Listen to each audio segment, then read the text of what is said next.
Unfortunately, violence by right-wing extremists continued over the weekend, again in Oregon, this time in Salem to be specific. Now, these pro-Trump extremists got together for one of these Trump parades / rallies, and unfortunately they clashed with a small group of Black Lives Matter demonstrators. And just to give you a sense of what the scene looked like and just how violent they were, let's take a look at this video. You can see them going after BLM protesters. They're running after them. They're hitting them with weapons.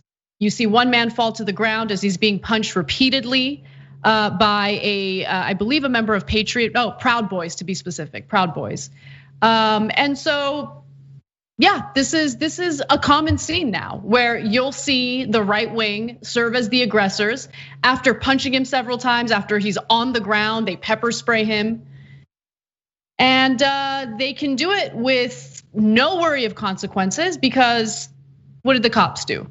Was there an arrest? Were there any consequences for what happened? Well, let me give you some details and I'll give you the update on what we know so far. So the far right group also fired paint gun pellets at Black Lives Matter counter protesters who dispersed shortly after police arrived. One man was seen hit in the back of the head with a baseball bat and knocked to the ground. That was the video you just saw after being rushed by a group of Proud Boys in a video posted on Twitter by Oregon Public Broadcasting reporter Sergio Olmos. Now, Sergio Olmos also gave people an update on what happened with the police, and the police did show up and did seem to detain members of the Proud Boys, but eventually it turned out that no one was actually arrested, no one was taken into custody. So here are the cops, they're kind of breaking up the violence. And you can see in the video that they're standing there, they're talking to police. It looks like they're about to be detained and put in custody. But afterwards, police did have a chat with the arrested suspects and ultimately decided to let them go. Yeah. So there's another element to this story, but Jake, jump in. Yeah. No, they look like they're best friends, and later you see a video of one of those guys released and hugging it out with his fellow Proud Boys. In other words, green light, guys. We could, yeah, there they are. Yep. See, released, no problem at all. Basically, cops gave us a green light. Go be fascist vigilantes and assault left-wing protesters. No consequences at all. And at one point in that video, in the second video, it sounds like one of the Proud Boys goes, "Hey, don't worry, we're the good guys," to the cops. Now, are they actually good guys? No, you saw the video. They assaulted people, one with a bat, and the other one, pummeling a guy. The third guy being pushed down. That's when the cops saw it. The cops saw it with their own eyes. Now, imagine a bunch of black guys bum rush a white guy in front of the cops. They'd be lucky to walk out alive. You think the cops are gonna sweet talk them later and just release them on their own volition? No way, no one believes that. If you're a MAGA guy, you're laughing because haha, we'll lock up the black people and the cops are actually on our side. You know that, everybody knows that, right? So it's sick, it's gross. No, this is exactly what fascism looks like.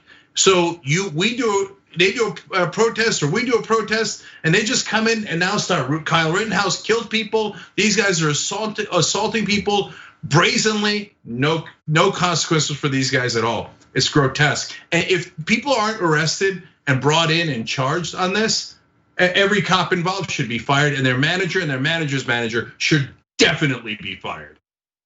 Well, they won't, and they won't get fired for refusing to arrest people. In fact, I mean, just to juxtapose what we just saw and the lack of consequences for the violence that we just experienced in that video, just consider how many protesters, not just in Portland, but throughout the country, were arrested simply for demonstrating past curfew, not engaging in any type of violence, not engaging in any type of property destruction, nothing. They're just out past curfew demonstrating, and there were mass arrests in Washington, D.C. So Donald Trump could go do his ridiculous photo op where he was holding a Bible upside down. As you guys know, there was a curfew, but the curfew hadn't been implemented yet. And there were already mass arrests 20 minutes before curfew. People were rounded up. You saw the federal police go after the protesters aggressively. And so we can juxtapose it all day. I mean, we've seen how the police have treated peaceful protesters in New York. The New York PD ran over protesters with one of their SUV vehicles. I mean, we saw all of that. But when it comes to right-wing extremists who show up heavily armed and say that they're there to carry out vigilantism, totally fine, no consequences. In fact, they're so transparent about their viciousness, about their violence, they even just openly call for murder of their political opponents. And so here is a member of the same group, the Proud Boys, arguing that, yeah, Democrats should be murdered openly with a microphone. Take a look. In your own state, and then we have said, oh, this LGBT agenda, pedophilia is next, and they told us we were crazy. They told us we were homophobic. But the God's honest truth is, this pedophilia agenda is being normalized. It is being pushed forward. And I'm a God-fearing man, but I think these Democratic leaders who allow this to happen need to be shot dead in the street. So this is again in Salem, Oregon, and he's calling for the murder of Democratic leadership, and he's weaponizing pedophilia and child sex trafficking as a justification for calling for murder. So this is taken over the Republican electorate. Unfortunately, the whole QAnon conspiracy theory has snowballed into something far greater. It means different things to different people, but at the heart of QAnon is this notion that people in positions of power, specifically Democrats, are in cahoots on child sex trafficking, and Trump is trying to defeat them. He's trying to do something about it. So that's the underlying issue, and it's become illustrative of what many Republican voters believe and are fueled by.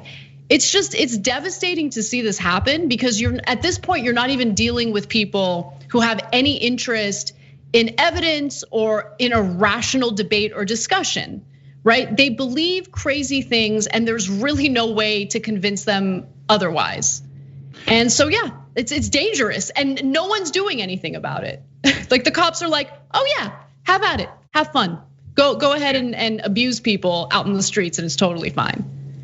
Yeah, if a Muslim American called for the killing of Republican politicians, there's not a single person in the country who doesn't think they wouldn't be arrested immediately, rounded up, and there'd be right now conversations on Fox News about how he shouldn't have any rights. He should be stripped of all of his constitutional rights. That's literally what Lindsey Graham and Republicans pushed for even before Trump was elected. So, but right wingers can threaten to kill anyone and they get away with it. Why?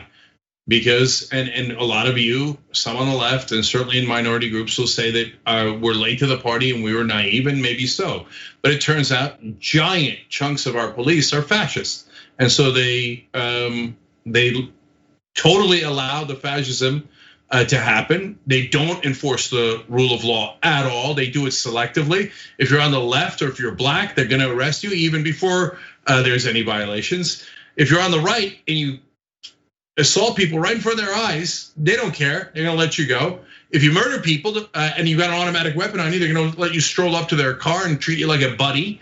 That like they did with Kyle Rittenhouse. If you call for the murder of Democratic politicians, they're not gonna bother taking any action. And this is in Oregon, a blue state. So, I mean, if we don't change the culture of policing, at some point, some fascist who's smarter than Trump is gonna come in and use them to crush us all. So guys, think about it. This is the most important part. If Trump wins re-election, I'm gonna guarantee you that this is what happens. It's already happening. The Democratic Party is, historically weak, the weakest party that anybody has ever seen. And so they'll get steamrolled in a second, and there literally actually isn't much for them to do. So what'll happen is they'll send more vigilantes to assault us and murder us, and they'll be above the law. And eventually the left will fight back, right? And because the cops, they say, oh, the cops are letting him kill us. The cops are letting them beat us up. And the cops are helping them and participating in it. Okay, then I'm gonna bring a weapon. Because the country got over 300 million guns. You think the left wing doesn't have guns? Of course they have guns. I don't want them to bring it. I think that's a terrible idea. But eventually they're gonna bring it. And eventually, if Trump wins the election, I'm not joking, it's not hyperbole, there will be mass shootouts in the streets. And then do you think that the law enforcement will then act appropriately? Hell no. They will only arrest the left wingers and put them in Guantanamo. They'll arrest all the political opponents. They'll arrest anyone who's ever known anyone associated with the people doing violence on the left, and they'll let the right wingers go, and boom, we're a fascist country. It's not hyperbole. It's happening right in front of your eyes right now. If Trump wins and they get another 4 years of this country is over.